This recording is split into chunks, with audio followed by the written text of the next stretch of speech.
Hello, this is Ken Ferrie with this week's Boots in the Field Report.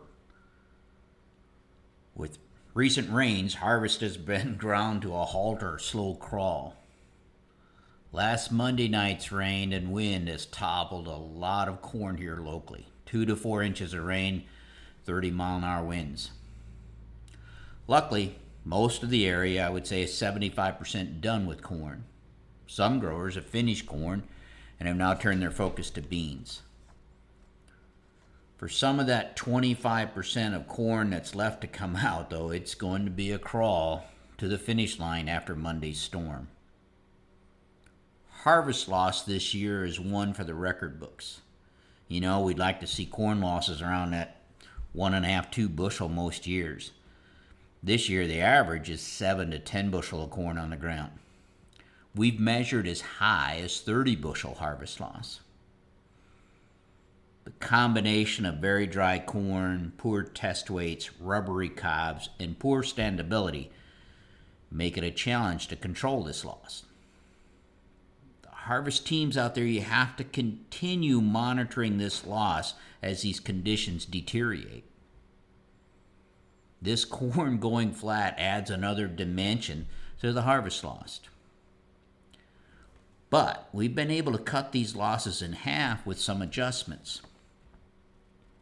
As you know, working with your deck plate settings and header and ground speeds are big in adjusting for reduced head shatter in this dry corn, as well as some of the technology available today, like putting brushes on your gathering chains. In the dry corn, of course, and the down stuff, the reels and the end cones are making a big difference. Getting that even flow through the machine, which makes it easier to manage the threshing loss as well. A couple of things we are seeing working with growers as we try to cut this harvest loss. As combine speeds have slowed down due to the down corn, header speeds must come down as well. Header speeds running too fast are going to be tearing a lot of this corn out of the ground and bring root ball and all into the machine. In some cases, we've had to change drive sprockets on the head to get it slow enough. In the down corn, of course, you must open up your stripper plates to get flow into the head. If you time your gathering chain paddles so they're opposing each other instead of staggered, it, along with opening up your deck plates, is helping the flow and reducing the amount of corn pulled out of the ground, and of course that helps the flow into the head.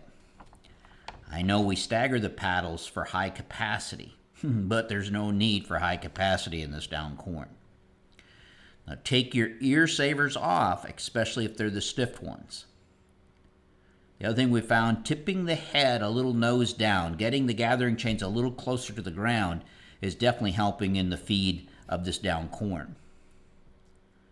Set the head speed slightly ahead of the ground speed. Now the emphasis here is on slightly. What you'll see is the head will tug at the corn a little bit towards the head. This is picking up those down ears off the ground and giving you a better chance of getting them into the head. Believe it or not, head shatter is going down with this down corn, one due to the speed and the fact that you're running more trash or residue through the combine. Again, with more trash going through the combine, you need to watch your separation loss. Last, check the direction of travel and how much loss. No one likes harvesting one way, but this year it may be well worth it. Some guys have said, at some point, Ken, you just get frustrated and you said, let's make a run for the finish line and get this over with. But with a little more effort, we can cut this harvest loss by 10, 15 bushel. That's $50 to $75 an acre payback for this effort, not to mention a lot less volunteer corn issues for next year. As harvest is finishing up, a lot of lime and fertilizer is going on. Many of you guys have asked, what do we do with these high cost of fertilizer this fall?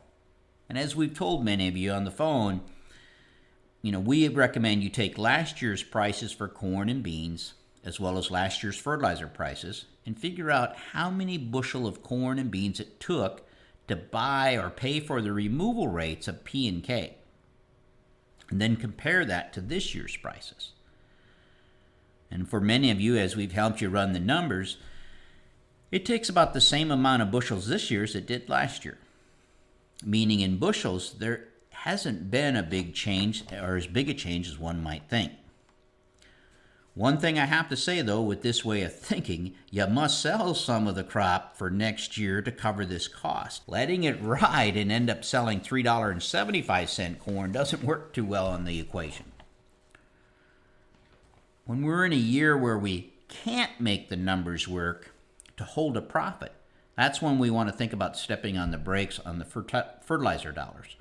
If you step on the brakes in the profitable years, there may not be enough fertility reserve to let you do that in the non-profitable years without reducing yield. There are no guarantees fertilizer prices will be cheaper next year or the year after.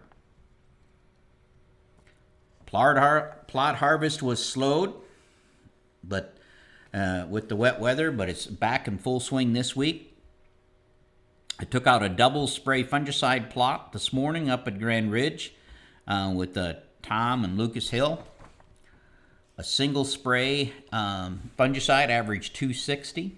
Spraying another pass 21 days later averaged 272 with a point wetter moisture. So definitely some corn there to pay that bill. We had a 4R plot where we looked at planter applied fertility and how it responded to 3 different varieties. And it was, as you'd kind of expect, the G and L1 varieties had strong responses to planter fertility, while the L2 hybrids had little to no response to planter fertility. Took out another fixed flex plot up at the Grand Ridge area. The 22,000 side of the plot averaged right at 200 bushel. The 36,000 at 248, ranging from 226 to 270. In the same area, a planting date plot where the grower quit planting on May 5th, leaving strips of unplanted in the field, and then he went to planting beans, came back on May 21st, and finished up the unplanted strips.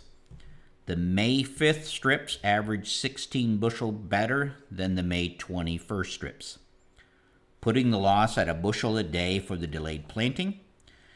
I am surprised it wasn't more the way these earlier corns are beating the later corns in the tar spot issues or the tar spot areas. In many areas, we've got over 70% of the beans yet to harvest. With the past rain delays, our good bean cutting days are now getting numbered. We know that anywhere around the corner here, we could have snow. We've seen snow on Halloween, and Halloween's not that far away. So my recommendation is we now must go into the mode where every hour counts, which means combining down corn in the morning and switching to beans when they'll cut, switching back to corn at night, being ready to take another swing at the corn in the morning. And I know this is not very exciting, but again, guys, we've seen snow here and Halloween, first week of November, and that's just around the corner. For you guys finishing up, maybe now's a good time to look for a neighbor in need of help of finishing. A little neighbor-to-neighbor help going on out there could go a long way this year to get this one in the books.